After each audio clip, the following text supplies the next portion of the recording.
Bueno, empezamos de vuelta con la palabrita esta hidrometría, que significa medir caudal. Medir caudal es una forma de expresar el volumen que pasa por una sección transversal en una unidad de tiempo.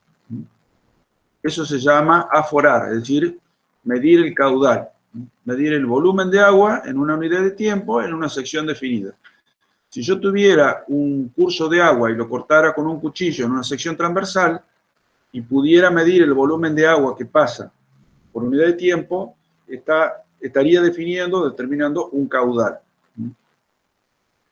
Las unidades más comunes son esas tres: metros cúbicos por segundo, litros por segundo y litros por hora. La equivalencia entre una y otra, esperen un poquito.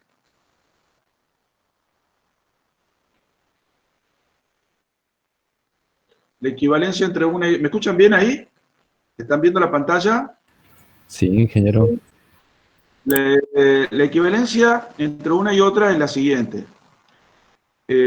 Un metro cúbico por segundo equivale a 1000 litros por segundo, es decir, 1000 litros es igual a un metro cúbico. Si cambiamos la unidad de tiempo,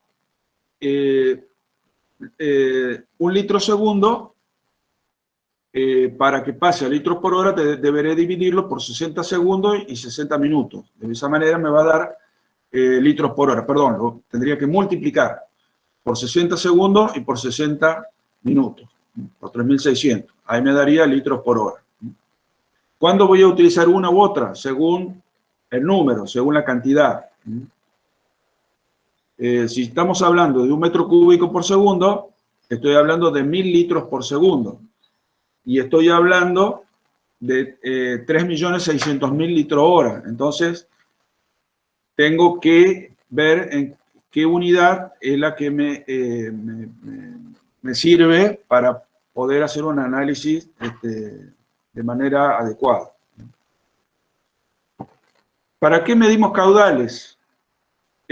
Fundamentalmente para diseñar obras hidráulicas. El diseño es básicamente el dimensionamiento de la obra, darle las medidas, las dimensiones. Esto podría hacerlo justamente con los valores de caudal, que no siempre los tengo. Cuando voy a dimensionar una toma de agua o un dique de derivación o un dique nivelador para riego, para agua potable, para distintos usos, lo primero que voy a tratar de buscar es qué información de caudales registrados hay en ese lugar. Seguramente no vamos a encontrar en ese lugar, salvo que en algún momento el servicio hídrico provincial, municipal o nacional hayan construido una estación de aforo que tenga datos de muchos años y de esa manera pudiera trabajar. A veces puede ser que no exista ninguna información, pero también puede suceder que la obra no sea de emergencia, sino que dispongo de 1 año o 2 años para poder proyectarla. Entonces, durante ese año o 2 años, lo que voy a hacer es justamente medir los caudales para al menos tener información de 2 años dentro de lo que es el universo del régimen hidrológico de esa cuenca, ¿no es cierto? Si no tuviera información en ese lugar, pero si la tuviera en otra parte de la cuenca, apelamos a la herramienta de analogía hidrológica de cuenca que ya la vimos con ustedes. Que lo que hacemos es transformar los caudales que tenemos registrados en un lugar, los trasladamos, los transponemos hacia otro lugar que nos interesa. Esos caudales, que yo los tuviera, si yo los tuviera registrados a lo largo de un cierto tiempo, me sirven también para dimensionar una obra de regulación, es decir, determinar cuál va a ser el volumen más conveniente para almacenar agua cuando me sobra y poder utilizarla cuando me falta. Acá en Tucumán, claramente, tenemos esas dos estaciones. la húmeda y la seca, y la mayoría, o casi prácticamente todos los embalses que nosotros tenemos en Tucumán, son de regulación estacional, es decir, regulan el agua almacenando cuando sobra para utilizarla cuando falta, en un periodo de un año, de una estación a otra. Por eso se llama regulación estacional. Pero también hay otro tipo de regulación, que es la regulación hiperanual, es decir, que yo guardo agua por más de un año, ¿no? Un año, 2 años, 3 años, para utilizarla luego en periodos secos, que puede ser de 2 años, 3 años, 4 años, etcétera, etcétera.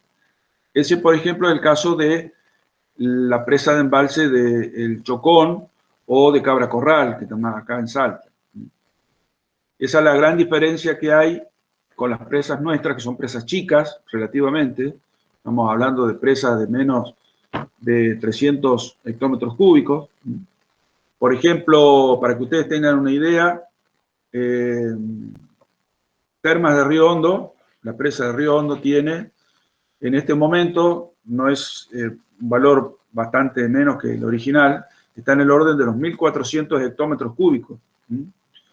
En un solo embalse tiene mayor capacidad de regulación que los 3 embalses más grandes que tiene Tucumán, que son Cadillales, Cava y Angostura.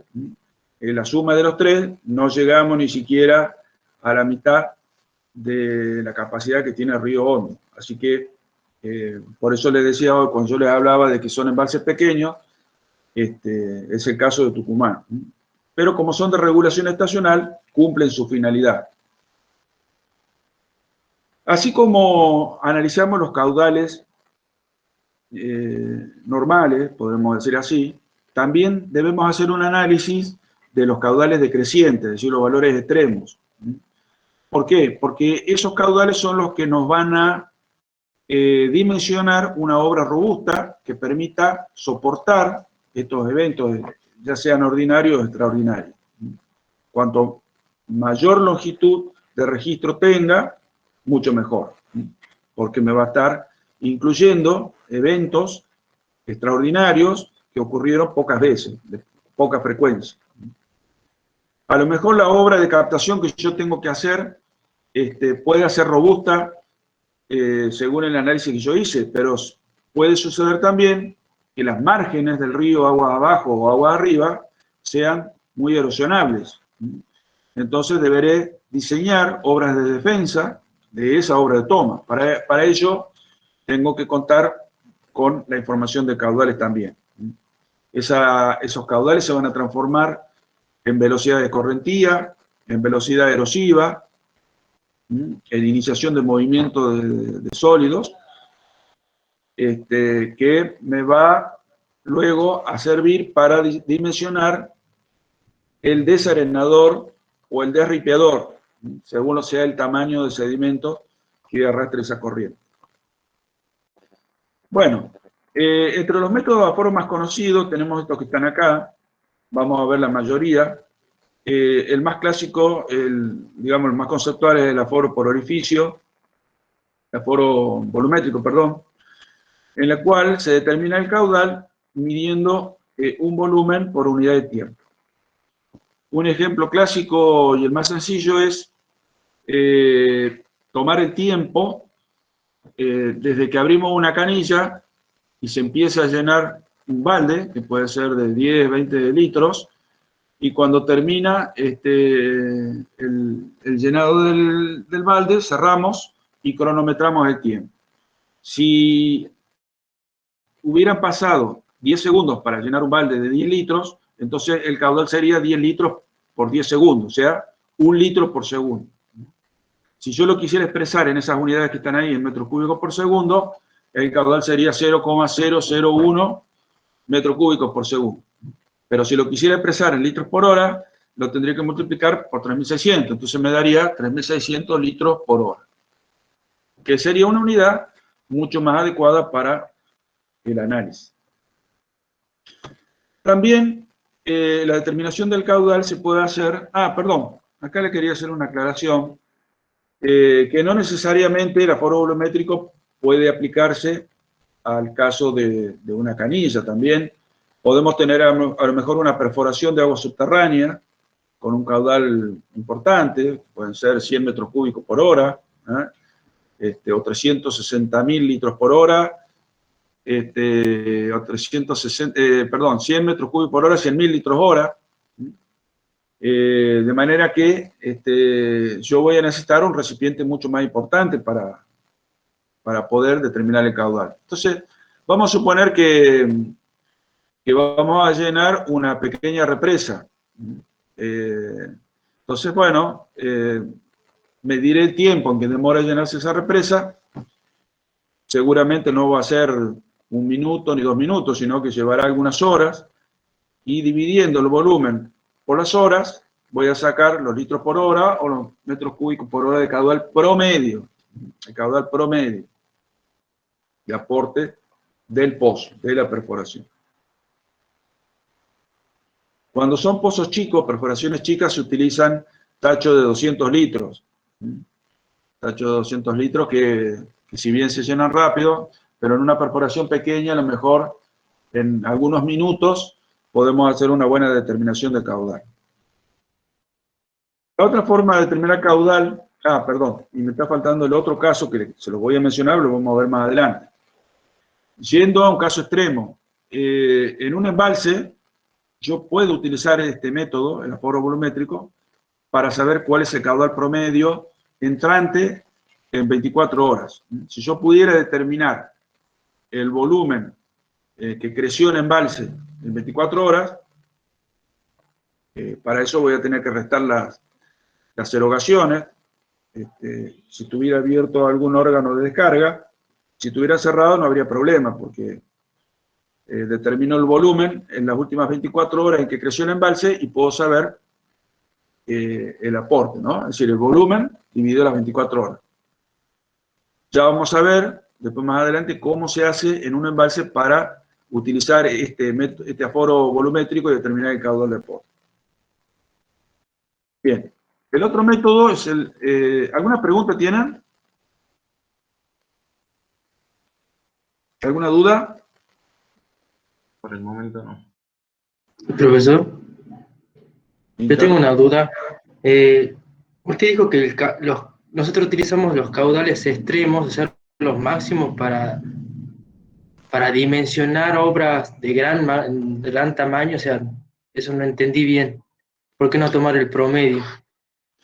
No, porque, a ver, la obra se va a poner a prueba justamente con estos caudales extremos, ¿no? Durante la época de verano puede ocurrir alguna creciente, que puede ser ordinaria, o sea, normal para la época de verano, o puede llegar a ser extraordinaria, o sea, que se repita una vez cada 100 años. Entonces, la obra debe estar preparada para poder soportar las velocidades que se originan en esos caudales, ¿no? Hoy te decía que los caudales pueden ser transformados en velocidad de corrimiento. Bueno, también esos caudales se convierten en tirantes que pasan por encima del dique o de una obra de toma, ¿no es cierto? También, si estuviéramos hablando de una obra de regulación, como es el caso de una presa de embalse, yo tengo que construir los órganos de alivio. Por un lado tenemos los descargadores de fondo, pero que son regulables, y también tenemos los vertederos. Algunos son vertederos libres porque no tienen compuerta y otros son regulables porque tienen compuerta.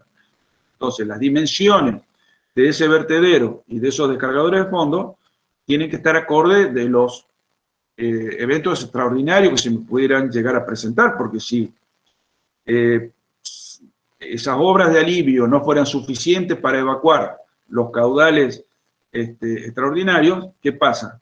El agua pasa por encima de la presa y eso es inaceptable, ¿no? Porque la presa corre riesgo de falla y abajo puede causar unos daños tremendos.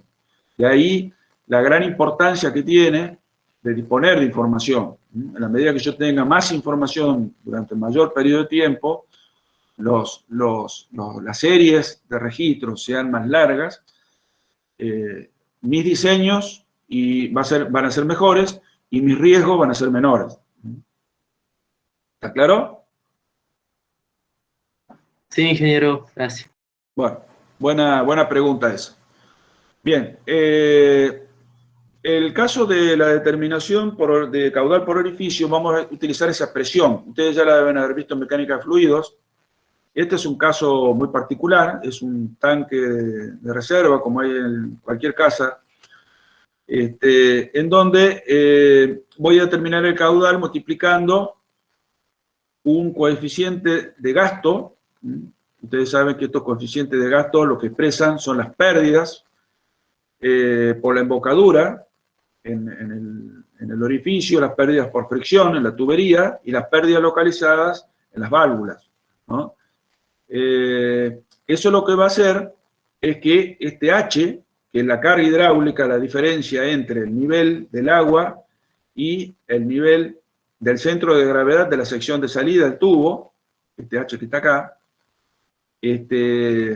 va a ser afectado por este valor de M, ¿no? Es decir, no va a ser este valor que vemos acá, sino que seguramente va a ser menor. La fricción y todas esas pérdidas hacen que el caudal sea menor.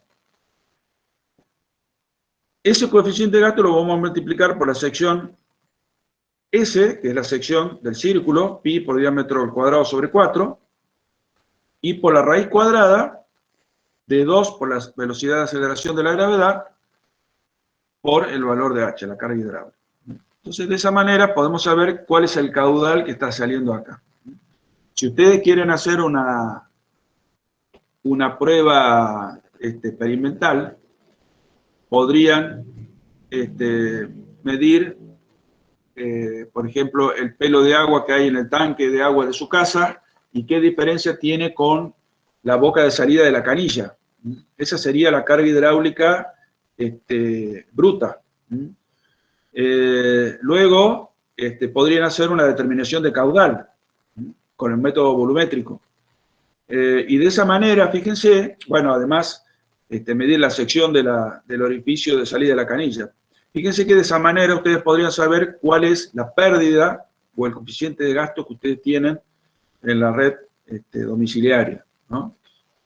La prueba, por ahí lo más difícil es saber la diferencia entre el pelo de agua del tanque y la salida de la canilla, pero bueno, es un ejemplo que les doy.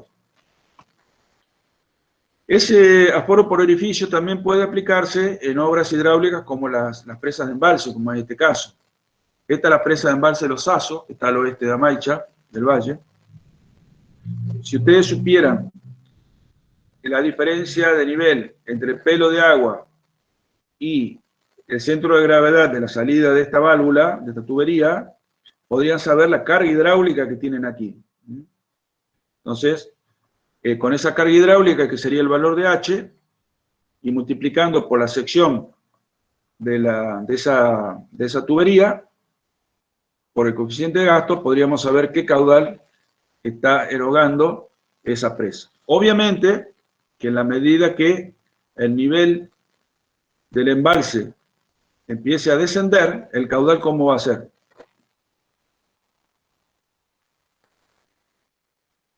¿Va a ser mayor o menor? Menor. Menor, obviamente.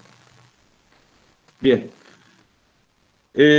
Bueno, hay obras de descarga, obras de fondo, en algunas presas que son de cierta importancia. Esta que estamos viendo acá, por ejemplo, es del dique El Cadillal, la famosa válvula Howell-Bunker, que es tan interesante verla durante el verano, cuando la van abriendo. Es un cono, eso que están viendo ustedes ahí, esto que están viendo acá, esto es un cono, ¿cierto?, que con este sistema de bisagra se va abriendo hacia aquí, se va abriendo, y la salida de agua se produce por este lateral.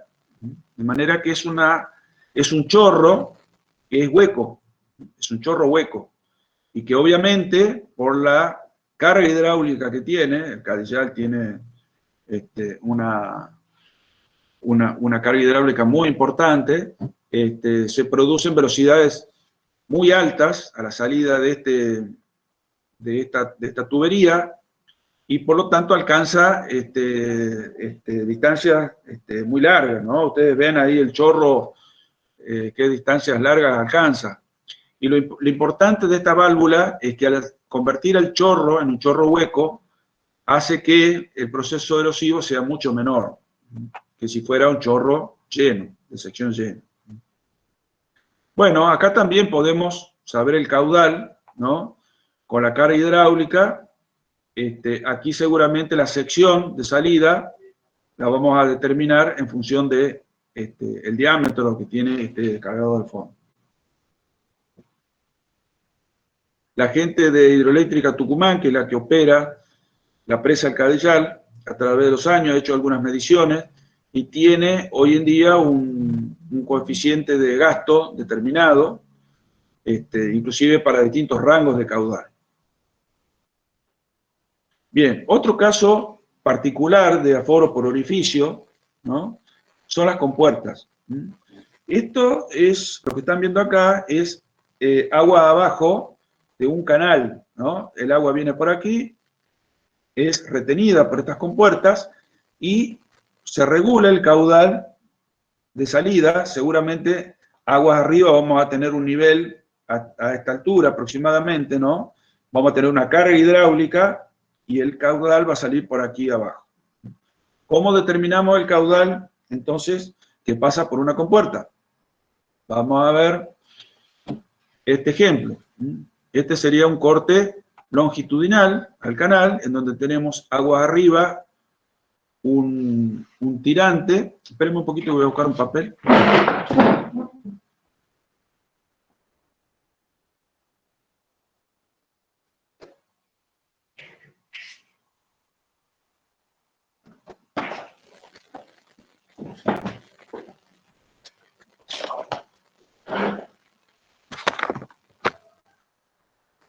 Ahí está. Bien, este sería el tirante H1, el tirante agua arriba. Esta sería la apertura de la compuerta, valor de A minúscula. Y estos serían dos posibles tirantes aguas abajo. Puede ser que el tirante aguas abajo sea menor que el valor de A, o puede ser que el tirante aguas abajo sea mayor que el valor de A. Cuando este tirante es menor que A, hablamos que el escurrimiento es libre, sí, el escurrimiento libre. Mientras que si el tirante agua abajo es mayor, el escurrimiento es de tipo sumergido. Habitualmente se da este tipo de escurrimiento sumergido cuando la pendiente del canal es muy baja. Mientras que si la pendiente es fuerte, el tirante es de escurrimiento libre. Si vemos este ejemplo que está acá, podemos decir que tenemos un escurrimiento de tipo libre. Bien. ¿Cómo determinamos el caudal? Hay dos casos. La expresión general es esta que está acá. Es decir, la sección, ¿no? Fíjense que la ecuación es la ecuación de orificio en general. Aquí hay una nomenclatura que es diferente, pero es la misma. Esta es la sección de paso, la sección mojada, que estaría dada por la altura de apertura de la compuerta multiplicada por el ancho de la compuerta. Es decir, si lo vemos aquí, sería esta apertura A multiplicada por el ancho. Esta sería la sección mojada de la compuerta.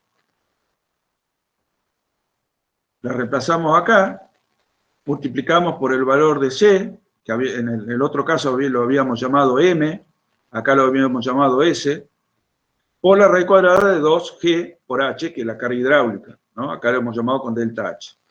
Ese H o carga hidráulica va a ser igual a H1 menos H2 en el caso de que el flujo sea, el régimen de escurrimiento sea sumergido.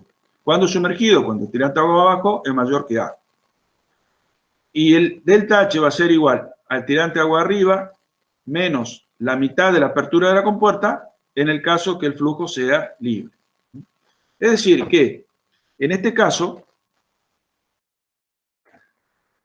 si yo pudiera medir aquí la apertura de la compuerta y el ancho, que seguramente ya lo tengo, yo rápidamente podría saber el caudal que está pasando. Cada apertura de compuerta me va a significar un caudal distinto. ¿Está claro?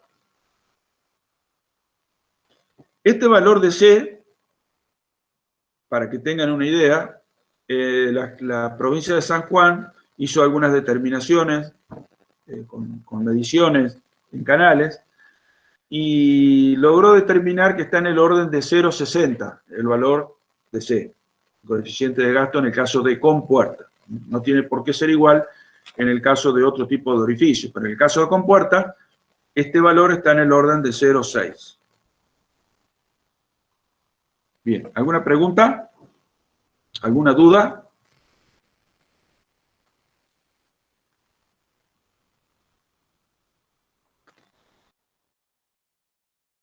Otro método de aforo, el aforo por vertedero. Ustedes esto ya lo vieron, mecánica de los fluidos. Estas son las condiciones que se deben cumplir en la construcción de un vertedero para determinar caudales.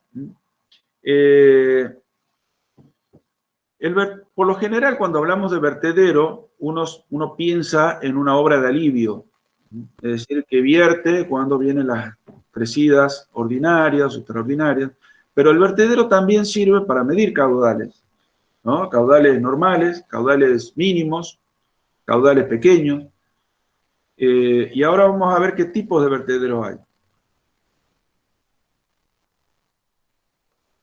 Bueno, esto es un corte longitudinal en donde a mí lo que me interesa es conocer este tirante agua arriba de la pared del vertedero, en donde ese valor de H va a ser la diferencia entre el nivel del labio, la cota o el nivel del labio del vertedero y el pelo de agua a una cierta distancia igual a D mayúscula, que es aproximadamente o mínimamente 5 veces el ancho del vertedero.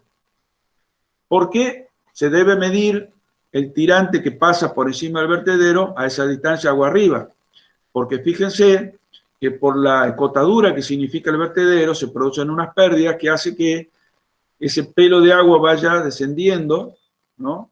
Y vaya variando el tirante. Fíjense cómo varía el tirante hacia agua arriba. ¿Cuándo se uniformiza ese tirante? Justamente mínimamente hacia distancia D, que son aproximadamente 5 veces el ancho del canal de aproximación al vertedero. Con una obra como esta, ubicando yo un tabique en un canal, puedo determinar caudales vertientes. Les doy como ejemplo un caso que utilizó la minera Lumbrera de hace varios años. Ellos no tenían información de caudales en la cuenca del río del Campo y durante un año estuvieron midiendo caudales en el arroyo, que no son arroyos de tipo torrencial, donde la mayor parte del año no tienen agua. Instalaron estos vertederos de hormigón y lo hicieron con dos dispositivos. El vertedero era un muro, un tabique como este que atravesaba el río, y con eso medían ellos, con el agua que pasaba por encima, medían ellos el caudal durante la época de verano, ¿no? Que eran caudales importantes. Mientras que en la época de mínima eran tan pequeños los tirantes acá, entonces ellos en el medio del vertedero construyeron una compuerta chiquita. Y entonces medían ellos, con el método de aforo por compuerta, que lo acabamos de ver, los caudales menores. Con este dispositivo compuesto, le podríamos decir así, que es un vertedero compuerta, podían ellos saber qué caudal estaba pasando en épocas de máxima y en épocas de mínima. Bien, acá tienen el caso de un vertedero de pared delgada, de hormigón. Fíjense, esto es de un sistema de riego acá de la zona de Cruz Alta. Fíjense, por ejemplo, acá hay una compuerta lateral. Entonces, con esta carga, con este nivel y la apertura de la compuerta aquí, yo puedo estar sabiendo qué caudal estoy derivando. Y midiendo el tirante con un hidrómetro por aquí, yo puedo saber qué caudal está siguiendo por el canal. principal. O sea que son dispositivos que me permiten saber el caudal en sistemas como estos, ¿no?, de canales a cielo abierto. Vertederos, como les decía, hay de todo tipo. Fíjense, por ejemplo, este es un vertedero triangular, tiene la base es igual a 0, es decir, es un vertedero perfectamente triangular. Y también se utiliza una expresión que ya la vamos a ver. Acá tienen un vertedero regulado con compuerta. Esto es una compuerta del sector que pivotea sobre este punto y se levanta y se baja. Cuanto mayor apertura tenga, como vimos en el caso de compuertas planas, el caudal que pasa por aquí va a ser mayor. Este corte que está aquí es más o menos lo que vemos en el dique de Escava. Esta es la presa de Escava. Fíjense, aquí está el edificio de compuertas, que no era el original, digamos, de la obra. La obra originalmente se construyó sin compuertas. Luego se vio la posibilidad que se le podía adosar este edificio de compuertas de manera de permitir recrecer el volumen de reserva, porque lo que yo hago con esta compuerta, al cerrarla, es permitir guardar más agua. Para que ustedes se den una idea, en Escava, esta altura está en el orden de los 3 metros. O sea que si uno lo multiplica por la superficie del lago, el volumen que se podía anexar a la regulación era relativamente importante. Bien, este es el vertedero de Escava y este es el vertedero de El Cadillal, de lo deben conocer. Es un vertedero semi-embudo, nosotros lo llamamos semi-embudo porque no es un embudo completo, y que son obras que se proyectan cuando el largo del vertedero que yo tengo disponible no me permite evacuar caudales decrecientes extraordinarias. Es decir, yo tengo que lograr que, como les decía recién, que el agua no pase por encima de la presa, porque si no hay probabilidad de fallo. Y en el caso del Cadillal, con más razón, porque en Escava, por ejemplo, una presa de hormigón, una presa tipo Ambursen, mientras que la presa del Cadillal es de materiales sueltos. Si llegara a haber un sobrepaso por una presa de materiales sueltos, seguramente va a haber una falla, una grieta, y bueno, agarrate, porque abajo los daños van a ser inconmensurables. Por eso se ha construido este vertedero que tiene un gran desarrollo. Ustedes ven que el labio del vertedero tiene una gran longitud. Y es bueno eso porque no había espacio en la garganta del Cadillal para construir un vertedero recto, de planta recta. No tenía la dimensión, la longitud suficiente para evacuar los caudales que están en el orden de los 1.500 metros cúbicos por segundo. Escava puede verter hasta un máximo de 1.000 metros cúbicos por segundo aquí, mientras que el Cadillal puede erogar hasta 1.500 metros cúbicos por segundo. Fíjense, con una obra relativamente sencilla en la cual alarga el desarrollo del vertedero.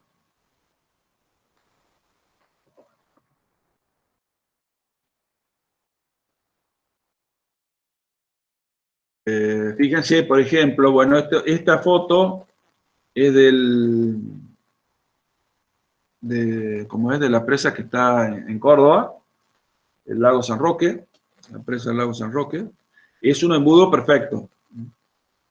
Es un embudo que tiene un gran desarrollo y permite evacuar caudales muy importantes. Fíjense este diseño de vertedero. Fíjense la longitud que se logra en muy poco espacio. Y se puede evacuar un caudal muchísimo más importante. Obviamente, esta obra de vertido no es una obra sencilla de ingeniería, pero tampoco es una obra imposible. A veces es la única solución que hay.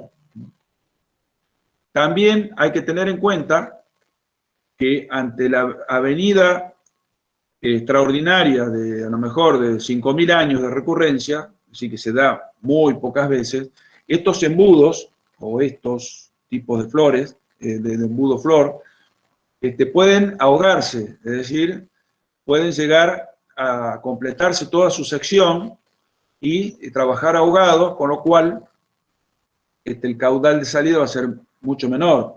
por ejemplo, en el Cadillal, puede ser que venga una creciente que empiece a aumentar el tirante, y cuando llegue el tirante a este punto, esto es un túnel que hay atravesando el cerro, cuando llegue a este nivel, una vez superado, ya va a empezar a trabajar ahogado, va a empezar a trabajar como orificio, no como vertedero. Bueno, si eso llegara a ocurrir, sería bastante problemático, digamos. Bien, este es un dique nivelador, ¿no? Un dique derivador. Este es el dique si no me equivoco, el dique de Belén, Catamarca, en donde también yo, colocando un hidrómetro ahí, en avenidas importantes de verano, puedo saber con el tirante, y aplicándolo a la ecuación de vertedero, a lo largo de todo el muro, puedo saber qué caudal está pasando.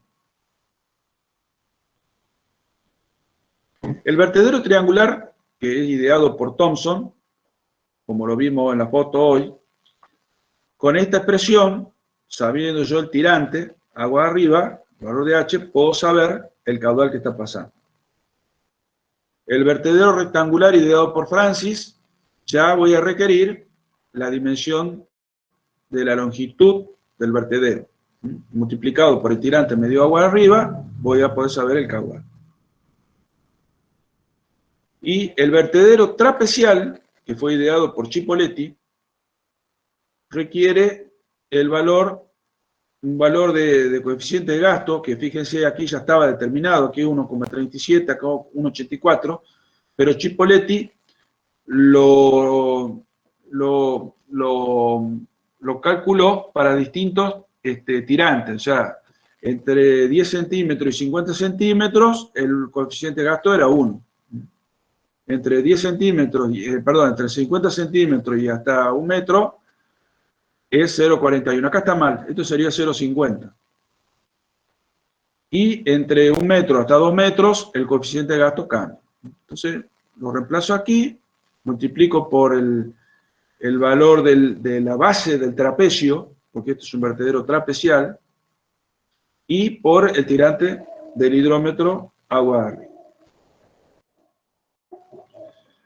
Otro dispositivo para medir caudal son los evaporadores de resalto. Lo que producen es un estrangulamiento de la corriente que hace que se pase de un régimen subcrítico, en la que las velocidades son muy bajas, a un régimen crítico, en donde las velocidades son máximas. Y luego pasa a un régimen supercrítico, en donde se produce el famoso resalto. Una vez que se produce el resalto y la energía disminuye, se vuelve otra vez al régimen subcrítico. Entonces se han aplicado las expresiones de esta teoría del resalto hidráulico para dimensionar los aforadores Parshall y los sin cuello, que son los más conocidos. Este que estamos viendo acá es el aforador Parshall, que es muy utilizado en las plantas de tratamiento de efluentes cloacales o las plantas de tratamiento de agua potable. Fíjense, tiene una sección de convergencia, ¿no? Una sección de convergencia, acá se puede ver, una sección de convergencia. Un cuello, que tiene una cierta longitud, y tiene un ancho constante, que es igual a W, ¿no? Y tiene una sección divergente, que es esta que está acá, sección divergente. Entonces, el agua ingresa, se produce, por ese estrangulamiento justamente, se produce el pasaje de régimen subcrítico al régimen supercrítico, se produce el tirante crítico y el resalto hidráulico, y luego vuelve al régimen subcrítico. Esta teoría hace que yo, midiendo el tirante agua arriba y el tirante agua abajo, y conociendo la ecuación que describe el régimen de escurrimiento de este aforador, puedo entrar en una tabla y determinar el caudal. Estos aforadores, fíjense, aquí está el hidrómetro, ¿no? Agua arriba. Bueno, acá abajo hay otro, nada más que no se ve. Estos aforadores deben ser construidos con mucha precisión. para justamente que se produzca este resalto hidráulico y por rangos de caudal. Es decir, cada ancho W y cada largo, cada longitud total de aforador, va a permitir el pasaje de un caudal sin que sea desbordado y en caudales mínimos que tenga una cierta precisión para poder medir, que tenga una cierta variación de tirante acá que me permita medir el caudal. Entonces, fíjense que están totalmente normatizada la construcción de estos aforadores, ¿no? Para un valor de 30,5 centímetros, es decir, un ancho de 30,5 centímetros, voy a tener que darle estas dimensiones, de A, B, C y D, como está acá. B debe ser de esta dimensión, A debe ser de esta dimensión, el valor de D por otro lado y el valor de C, este valor. Otro dato importante para el dimensionamiento es esta pendiente, estos quiebres de solera, la solera de hormigón, que debe estar calculado perfectamente para que se produzca el resalto hidráulico. Aquí están algunas de las relaciones que se utilizan y fíjense que las dimensiones más importantes del aforador y con el cual se identifican son la longitud del aforador, la longitud total, y el ancho de garganta. Entonces, el partial se va a identificar con la longitud total y el ancho de garganta. Yo voy a decir, bueno, un aforador de 30,5 centímetros por 1,20 m de largo permite medir caudales que van entre 0,5 y 1 metro cúbico por segundo. Un aforador de 1,5 metros de ancho de garganta y 3 metros de longitud me va a permitir aforar caudales que van de 1 metro cúbico por segundo a 25 metros cúbicos por segundo. Esas son las dimensiones que lo definen. Profe, ¿el L Sí. sub T qué parámetro es? ¿Cómo? L sub T de... L sub T. L sub T es la longitud total. Va habitualmente de 8 valores de W a 10 W. O sea, es una relación que se tiene que cumplir. Y habitualmente la longitud que yo voy a adoptar para el aforador va a estar entre 8 veces el ancho garganta adoptado y 10 veces el ancho garganta adoptado. Esa es una relación que debe haber entre la geometría de la planta del aforador. ¿Ok? Ingeniero, ¿por qué no define la pared, el alto de la pared si dijo que no puedo sobrepasarlo con el tirante? ¿Eso no importa para definir la garganta? Claro que sí. Cuando ustedes entran en la tabla, hay una ecuación. A ver, esperen un poquito, a ver si está por acá la ecuación.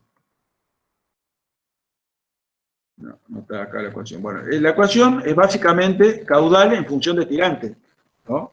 Entonces ustedes, en función del tirante, van a saber el caudal que está pasando. Entonces, cuando yo digo que el aforador tal, de tal longitud y tal ancho de garganta, me permite rangos de caudal entre 0,5 y 1 metro cúbico por segundo, es porque yo tengo una ecuación que me está determinando para cada tirante qué caudal me está pasando.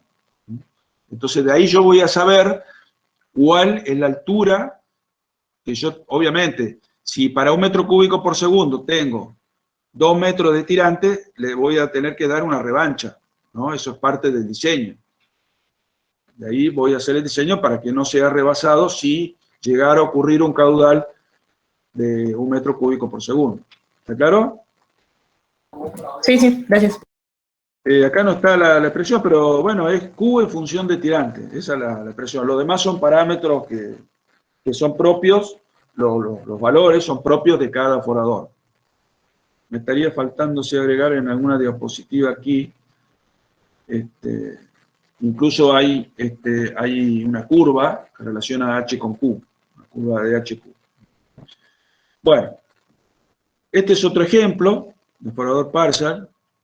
Aquí están los materiales en los cuales pueden ser construidos. Seguramente, esto creo que es en Perú, así que son sistemas de riego. básicamente se los construyen en sistema de riego. Acá en Tucumán hay algunos sistemas de riego que tienen aforadores Parshall. Pero como les decía, también se construyen en los ingresos de las plantas de tratamiento. Esto que ven ustedes aquí es un data logger o una casilla donde se guarda un limnígrafo que tiene un sensor de nivel y que esa variación de nivel aquí en el aforador es registrada por ese aparato. En la foto anterior nosotros veíamos que había solamente un hidrómetro. Eso, digamos, la medida del tirante H1 de agua de arriba se hace a simple vista. Esto tiene el inconveniente que ustedes saben que en los tirantes a veces, más sobre todo cuando el régimen de velocidad se produce un estrangulamiento, a veces hay una variación de tirante que incluso puede superar el centímetro. Entonces hace muy difícil tener precisión en la medición. Entonces, lo que se logra con este tubo, que está construido hasta por debajo del nivel de la solera del aforador, aquí hay un caño que lo que hace es que por vaso comunicante, el tirante aquí en esa cámara de aquietamiento sea igual que el que está pasando por el aforador. Con la ventaja que en la cámara de aquietamiento no se produce esa variación importante de nivel, es mucho más precisa. Bueno, a ver, les muestro la planta del Parshall. Mírenla bien, cómo se ve en planta y cómo se ve en corte longitudinal. Ahora miren este, y es el aforador sin cuello. ¿Por qué se llama sin cuello? Y porque no tiene cuello. Es decir, el W, el ancho de garganta, es solamente una sección, es decir, no tiene una longitud. Bien, ¿y cómo es la solera? Totalmente horizontal, no tiene ningún tipo de quiebre. De manera que yo voy a tener, a lo mismo que el parser, una sección convergente y una divergente. La diferencia es que en el sin cuello la sección convergente es mucho más corta que la divergente. Mientras que en el Parshall, vamos a verla acá de vuelta, es más larga que la divergente. Son otra diferencia que tienen uno y otro. ¿Cuál es la ventaja que tiene este aforador sin cuello? Y que es mucho más fácil de construir. Imagínense, no tengo que andar viendo las pendientes de quiebre de la solera, sencillamente hago una sección horizontal, hago una solera horizontal, y no tengo que construir una garganta de cierta longitud. Directamente es el pasaje de la sección convergente a la divergente. Respetando estas dimensiones, puedo construir un sin cuello, que puede ser con madera o los mismos materiales que el Parshall. Puedo colocarle las cámaras aquietadoras, como les decía aquí, para medir los tirantes, agua arriba y agua abajo, y sabiendo el valor del ancho de garganta, la longitud, entro en la tabla del aforador de esas características, en donde tengo la relación HQ, tirante caudal. De ahí puedo sacar el caudal. Bueno, acá está, mira, sin querer, se ve que en algún momento la he agregado. Esta es un gráfico que relaciona caudal con tirante, agua arriba, para un aforador de cuello sin cuello, que tiene un ancho de garganta doble de 20 centímetros y una longitud de 1,80 m. Entonces yo sencillamente, entrando con la carga aquí, puedo saber el caudal. Aquí tienen un ejemplo. ¿Se acuerdan de la presa de los Asos que yo les mostré hoy? Bueno, agua abajo está construido este aforador sin cuello. Fíjense que tiene, acá se ve claramente, una sección convergente que es más corta que la divergente, y se produce el resalto hidráulico, fíjense, aquí está clarito. Bueno, entonces yo midiendo el tirante agua arriba, con este hidrómetro, de manera visual, puedo saber qué caudal está pasando. También hay otros aforadores de resalto de otras geometrías. Fíjense, este tiene una geometría bastante distinta, ¿no? Y se utilizan, estos son construidos en chapa galvanizada y se utilizan para medir caudales en surcos o en pequeñas acequias. Aquí, fíjense, están midiendo el tirante agua arriba antes de la convergencia. Y hay que asegurarse, obviamente, fíjense, acá han puesto tierra y bolsas plásticas, de que todo el agua pase por el aforador. Bien.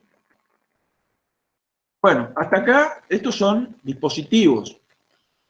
Lo que es aforo volumétrico, lo que es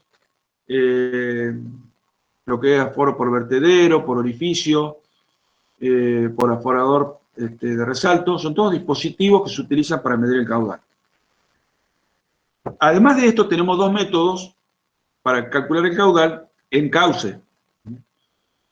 Uno es el método de la pendiente y de la sección mojada, y otro es el método de la sección mojada y la velocidad media del agua. La gran diferencia entre estos dos es que yo, para utilizar este método, necesito tener agua en el cauce, porque si no, no puedo determinar la velocidad media de escurrimiento. Mientras que en este método, la pendiente del cauce es una sola y se mide, y la sección mojada yo la puedo suponer, porque yo, haciendo una tarea de topografía y dibujando la sección transversal, donde voy a determinar el caudal, puedo suponer distintos tirantes. Entonces aquí yo no necesito tener agua. Si la tengo, la determino el tirante y dibujo la sección mojada, y con el valor de la pendiente del cauce puedo saber el caudal que pasa. Pero si no tuviera una sección mojada, no tuviera agua en el cauce, podría abstraerme y dibujarla y calcular. Ya lo vamos a ver eso.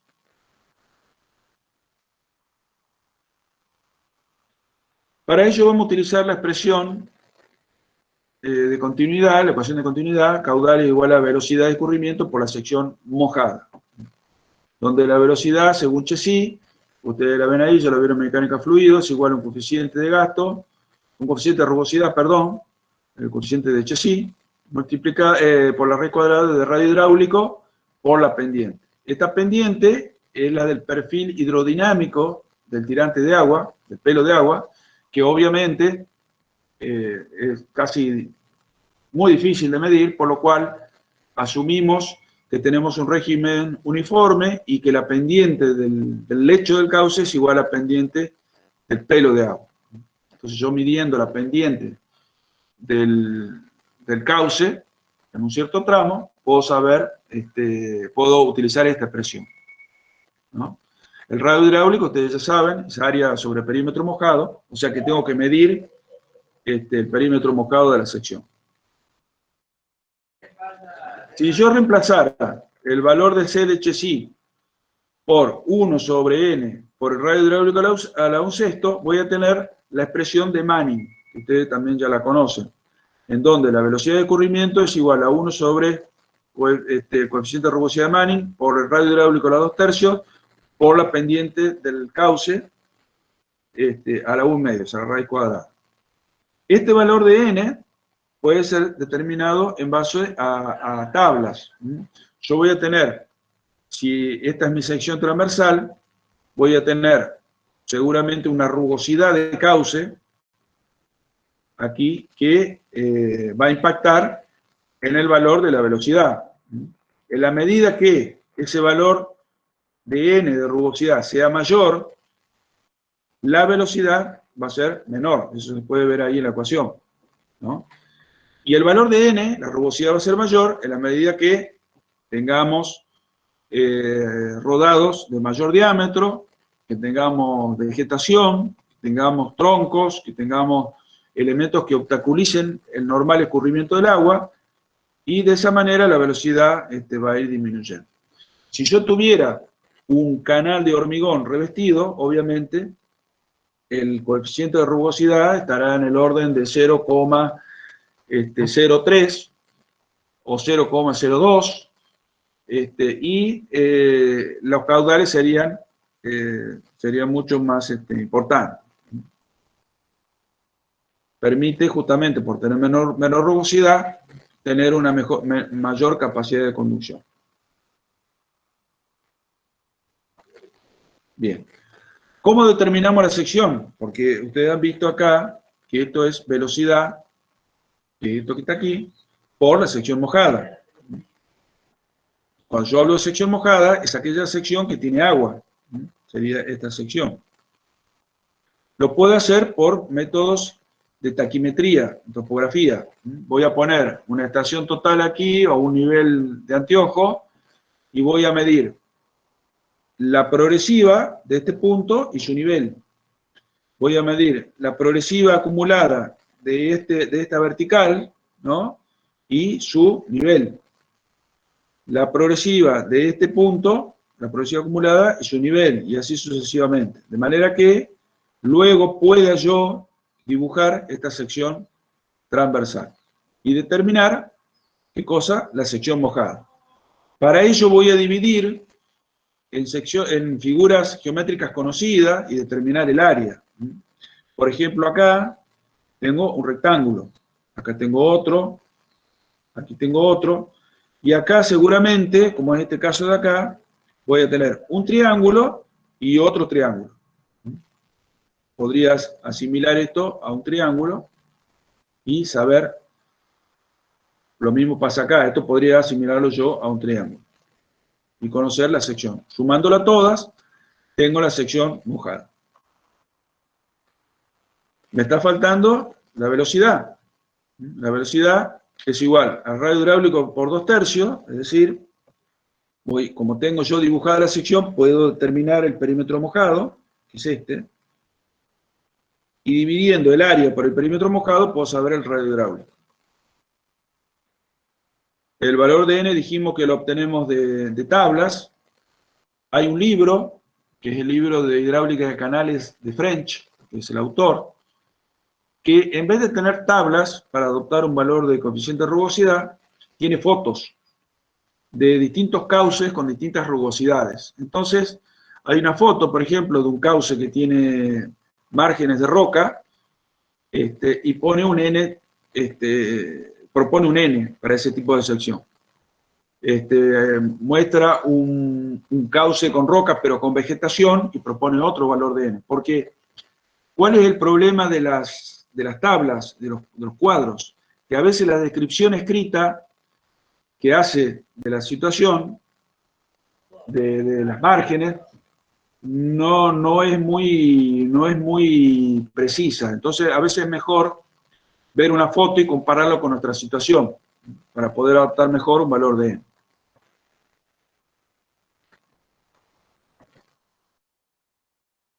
Están esto obviamente yo voy a tener que medir acá profundidades de agua. En este caso no hay problema porque ustedes ven que el lecho es prácticamente uniforme, pero puede suceder que esta hondonada puede ser mucho más profunda. Entonces, si yo elegí más las verticales para medir y estoy midiendo acá y estoy midiendo acá, me estoy olvidando de este pozo que me aporta un valor de sección y de área que puede ser importante para el total. Y de esa manera, el caudal que voy a determinar va a ser menor del real. Bien. Aquellos que anduvieron en lanchas con motor fuera de borda, que son pescadores o que anduvieron en algún yate importante, habrán visto que vienen con estos aparatitos que se llaman ecosonda, en donde por cada lugar donde van marcando el fondo del lecho del río. Es decir, tiene un sistema de ecodoppler que envía una señal de sonido y mide el tiempo en que esta señal va y vuelve. Cuando toca el lecho, vuelve. El tiempo que demora en ir y volver es incluido en la expresión espacio, velocidad es igual a espacio sobre tiempo, donde el espacio obviamente es el doble, es la mitad del tiempo, del espacio que ha medido aquí, y el tiempo también. y puede obtenerse el valor de espacio. ¿Por qué? Porque la velocidad de esa onda sonora es constante y conocida. Entonces, el aparato lo que hace es medir el tiempo que demora esa onda en ir y volver. Y así determina esta profundidad. Actualmente, las ecosondas son en tiempo real. Es decir, que por donde yo voy, me está marcando a mí qué profundidad tengo en el punto donde estoy. Y si fuera con graficador o con un data logger, me va a permitir guardar esa información. Este ecosonda que ustedes ven acá es de la década del 80, era toda una novedad en esa época, pero hoy en día es muy normal encontrarlo en las embarcaciones de mediano porte.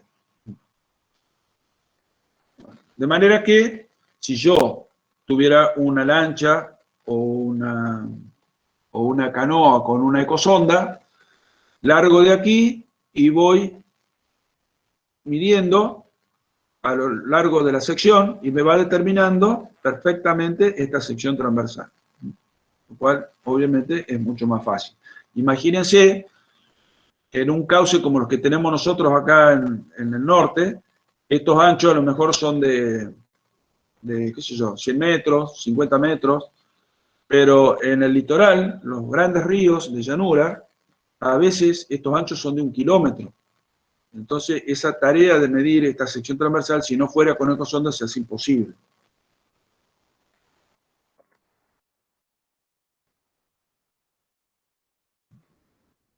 Bien, este es el método más sencillo para medir velocidad superficial de escurrimiento, en donde lo que hacemos es elegir un tramo recto, medir el tiempo que demora un flotador en recorrer una cierta distancia, ¿no?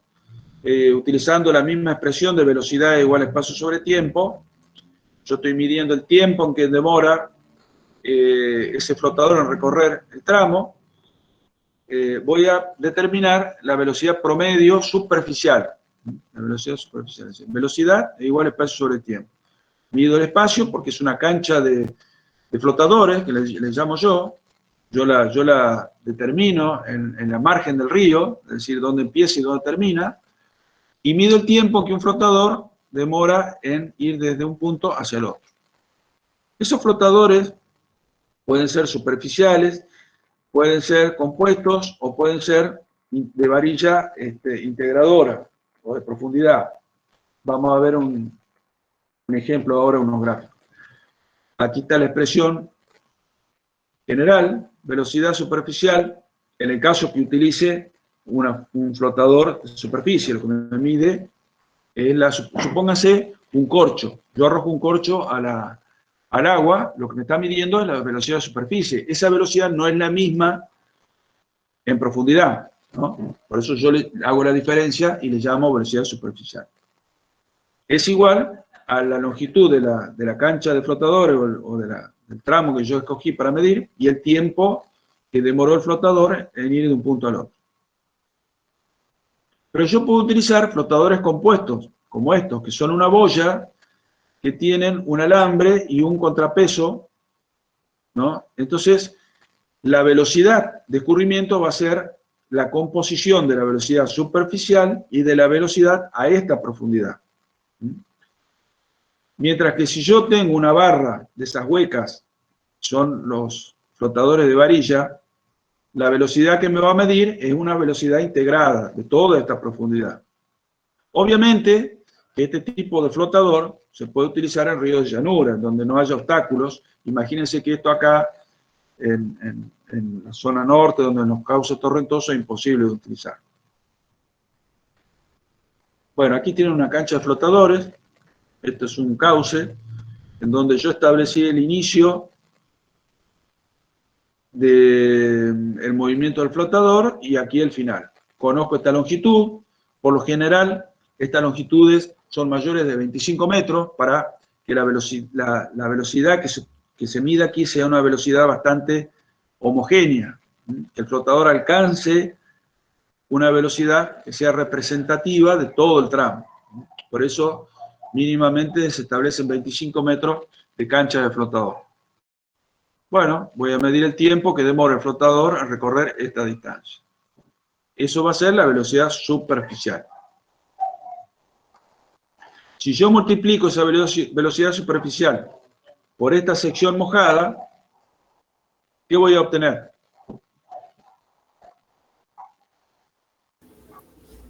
¿Qué me va a dar? El caudal. ¿Ah?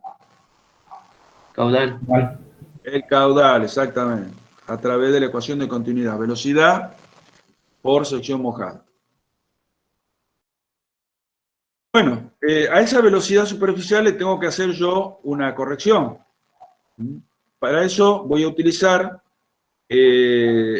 unos parámetros que describen la naturaleza de las paredes. Fíjense que la medida que las condiciones son más rugosas, el coeficiente, el factor reductor, el valor gamma de Bazin es mayor. Entonces, obviamente, va a hacer que la velocidad sea menor y el caudal menor. Con el valor del radio hidráulico, podemos entrar a otra tabla, no está acá, pero podemos obtener el valor de K, esto está todo mezclado, pero un poquito. El valor de K, no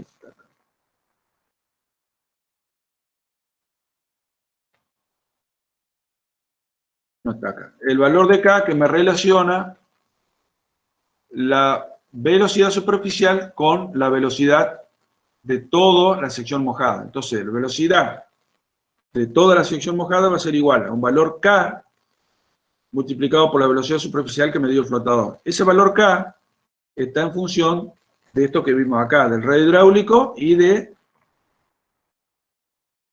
la rugosidad de las paredes. Habitualmente está entre 0,65 y 0,75. O sea que la velocidad de toda la sección mojada es un 70%, podríamos decir así, de la velocidad superficial.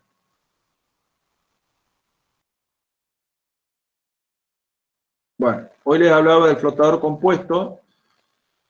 A ver, la velocidad superficial del flotador superficial, pero la velocidad del flotador compuesto, que son estos dos dispositivos,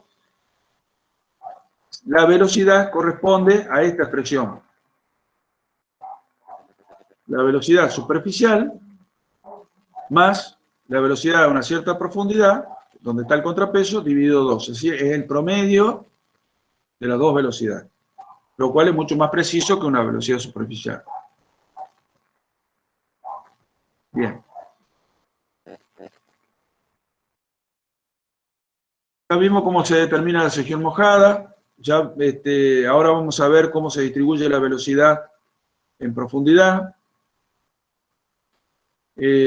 Como les dije hoy, la velocidad promedio de escurrimiento no es igual en la profundidad. La máxima se presenta entre un 5 y un 25% de la profundidad.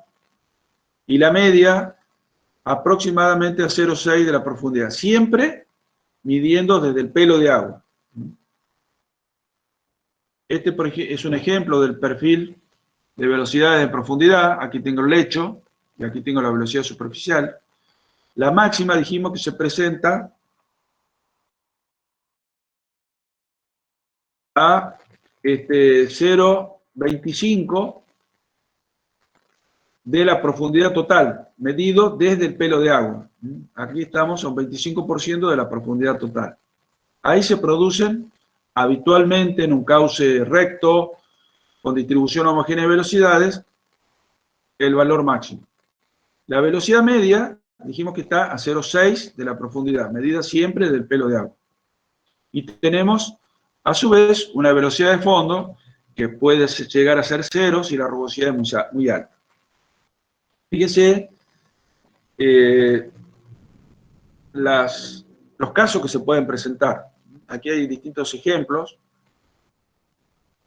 Acá uno diría, bueno, no cumple con esto. Bueno, yo les dije que este es el caso ideal, pero en este caso, por ejemplo, la velocidad superficial es menor que que la que está a 0,25, que es donde supuestamente, o es prácticamente igual a la que supuestamente debería ser la máxima, mientras que la máxima está a 0,6 de H. Bueno, esto se da en escurrimientos muy turbulentos, donde el número de Reynolds es muy grande. Cuando tengo un fondo liso, se presenta el caso ideal, o muy parecido al caso ideal, como este. Fíjense. Cuando el fondo es rugoso, es lo que le decía hoy, la velocidad de fondo prácticamente es cero. Disminuye hasta un valor que es prácticamente cero.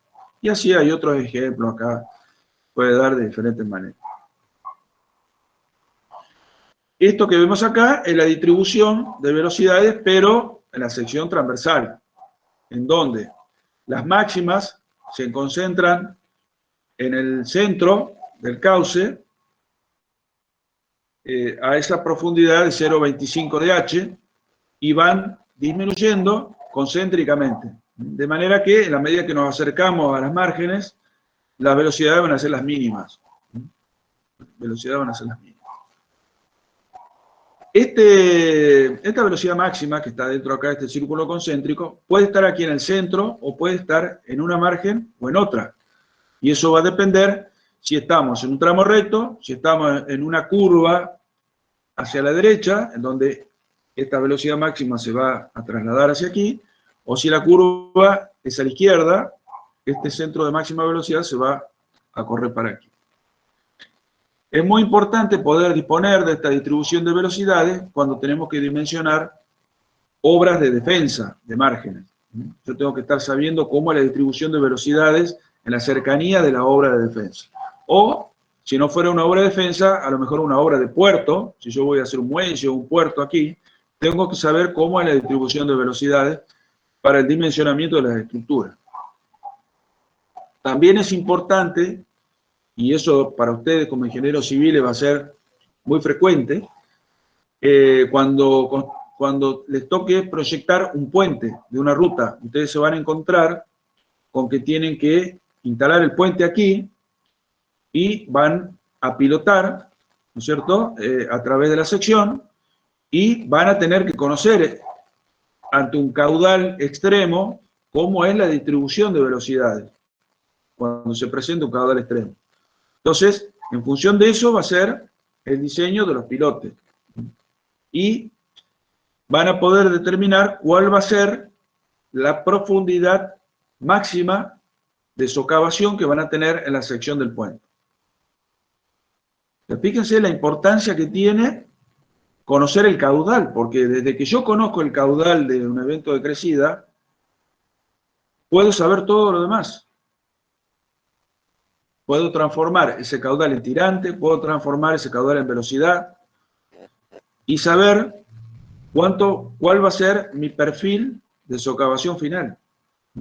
Fíjense la importancia de tener el valor de caudal.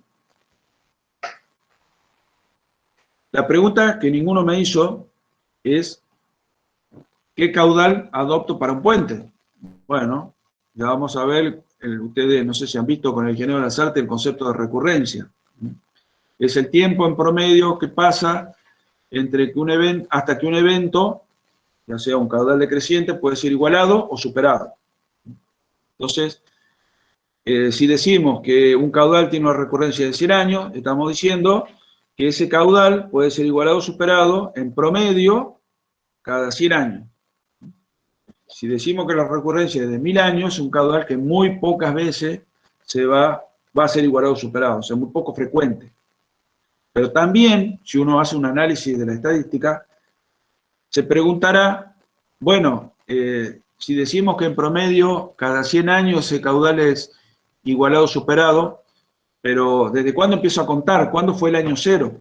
Bueno, entonces tengo que ir a la estadística hidrológica y ver cuándo se me produjo ese caudal, si alguna vez se produjo ese caudal. A partir de ahí empezaré a contar y sé que en promedio, en 100 años, puede ser igualado o superado.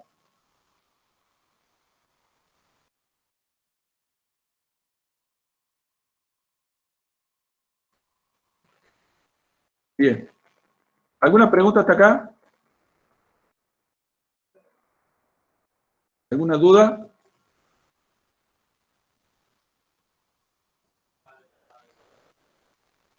¿Alguna duda? ¿Ninguna?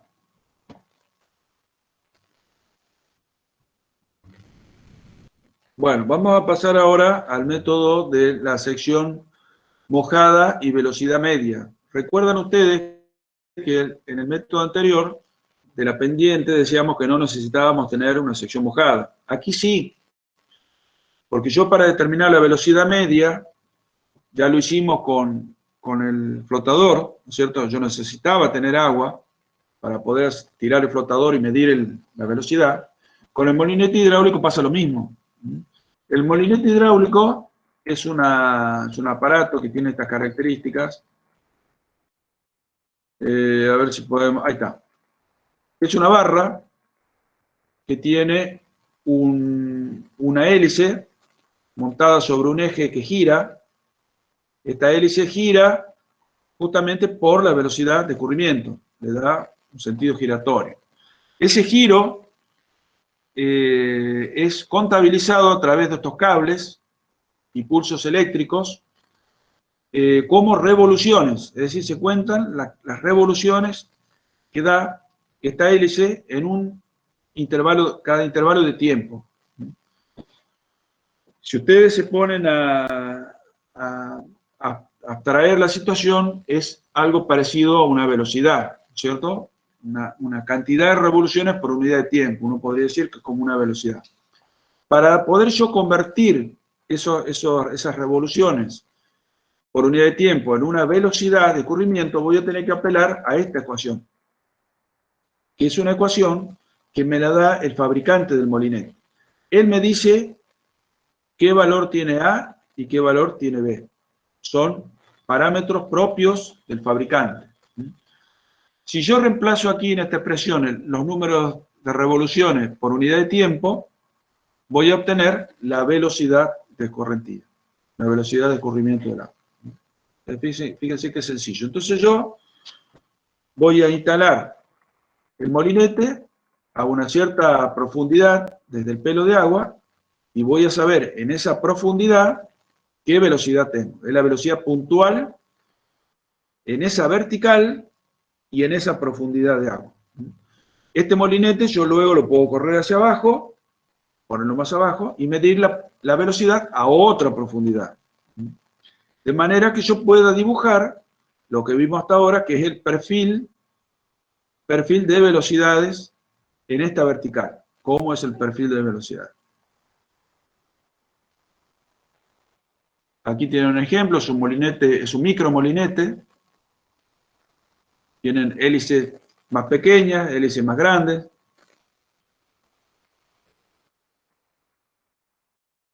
Acá pueden ver en este gráfico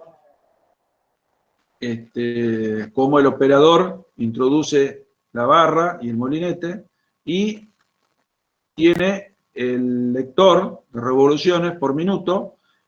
Hoy en día ya directamente estos lectores dan el valor de velocidad, porque incorporan aquí la ecuación del molinete y hacen el cálculo de manera directa. O sea que yo, después de un cierto tiempo, un intervalo de tiempo, puedo saber la velocidad puntual. Luego, este operador, a ver si tenemos un gráfico acá, se va a ir corriendo transversalmente al cauce y en cada vertical va a ir midiendo la velocidad, puede ser en una profundidad, a 0,6 de H, donde sabemos que está la media, o hacer más de una lectura en la profundidad. Luego se va a correr a la otra vertical y así sucesivamente. De manera que yo voy a tener en la sección mojada, para cada vertical, puntos con velocidades medidas y la sección mojada. Ya vamos a ver cómo transformamos eso en un caudal promedio de la sección. Pero antes les quería mostrar, porque ustedes se preguntarán, ¿cuándo mido a una sola profundidad y cuándo mido a más de una profundidad? Hay un cuadro que es indicativo, ¿no? Y que me recomienda hacer una sola medición en la vertical a 0,6 de la profundidad, cuando el tirante total va entre 15 centímetros y 60 centímetros. Pero cuando ese tirante va entre 60 centímetros y 1,20 m, ya me recomienda hacer a 0,2 de h y a 0,8 de h. La velocidad va a ser el promedio entre 0,2 y 0,8. Cuando la profundidad va entre 1,20 m y 2 metros, ya me recomienda hacer 3 mediciones por vertical, a 0,2, a 0,6, 0,8. Y aquí voy a aplicar esta expresión, y fíjense que le da un mayor peso en el cálculo a la velocidad que se mide a 0,6. La multiplica por 2. Y luego divide por 4. Esa sería la velocidad promedio por vertical. Bien. Con esa información, yo lo puedo volcar en una planilla y en un gráfico.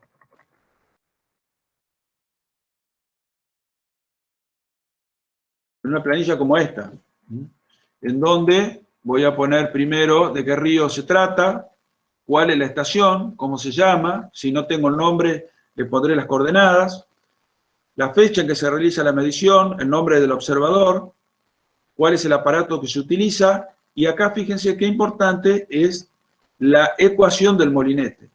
Yo tengo que saber la ecuación del molinete. Aquí está, en este caso el valor de A minúscula es 0,2397 por revoluciones dividido tiempo, más el valor de B minúscula que se detecta acá. Entonces, yo me voy a parar en la sección transversal, voy a tener la progresiva 0, en donde obviamente estoy en la intersección del agua con la margen, ahí tengo velocidad 0. Luego, a los 5 metros, la primera vertical, voy a medir la profundidad, me da 0,74, y voy a hacer una sola medición de velocidad, a 0,6 de h. Siempre, acuérdense, medido del pelo de agua hacia abajo. Y resulta que las 100 revoluciones, o sea, las 100 vueltas del aparato, demoraron 164 segundos. Luego,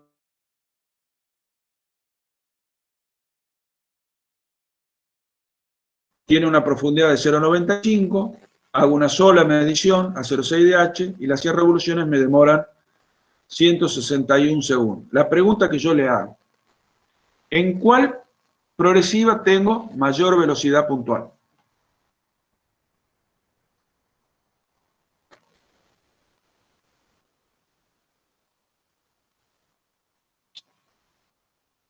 ¿Qué les parece?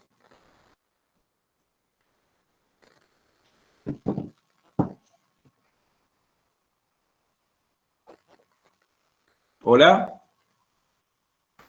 ¿Puede ser que en la progresiva 10, ingeniero? En la progresiva 10, las 100 revoluciones van a demorar 161 segundos, o sea que va a dar, el molinete va a dar vueltas más rápido. Al dar vueltas más rápido, obviamente la velocidad va a ser mayor, o sea que la respuesta es correcta. En este caso, demoró 3 segundos menos, por lo cual la velocidad es mayor. Bien. A los 20 metros de acumulada, yo ya tengo una profundidad de 1,50 m, entonces ya puede haber una variación de velocidad en la profundidad. Entonces, decido hacer 2 mediciones en la vertical.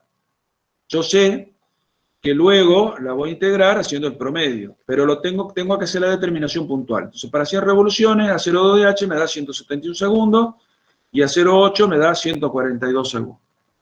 Ahí tengo los valores de velocidad por cada vertical. Luego haré una columna aquí donde voy a determinar que para esta vertical, la progresiva 20, voy a tener el promedio de estas dos. Esa va a ser la velocidad promedio.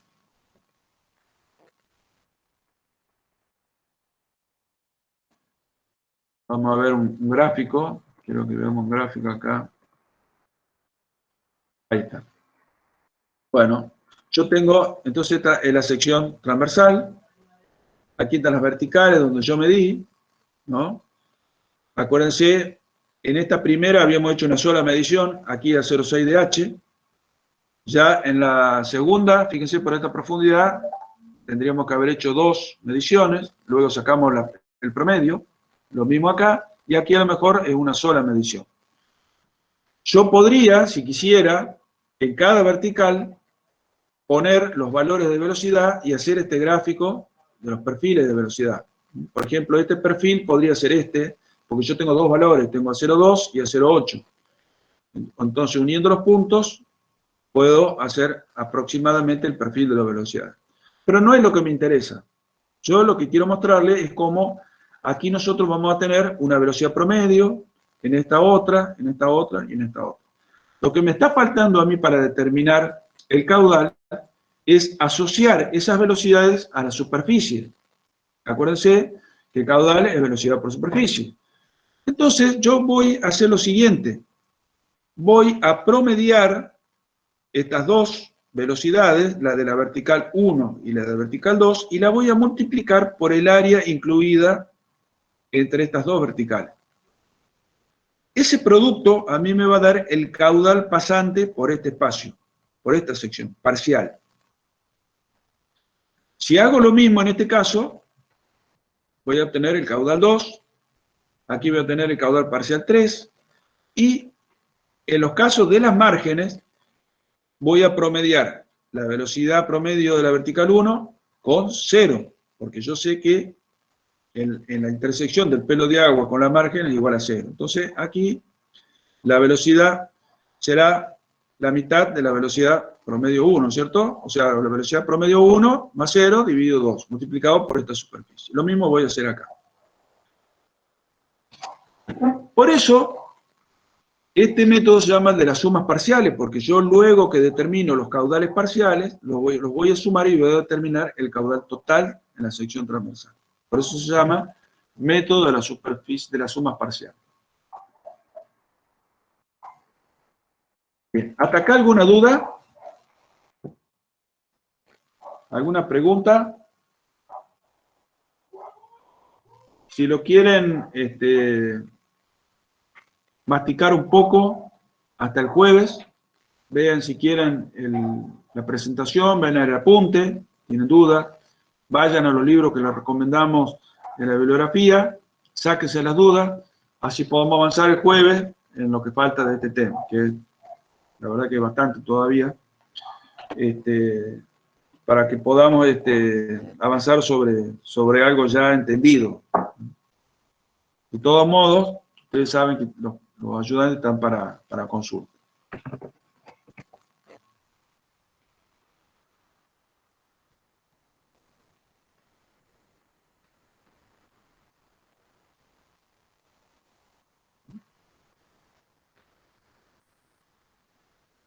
Bien, ¿alguna consulta? ¿Alguna pregunta? Por ahora no. Bueno,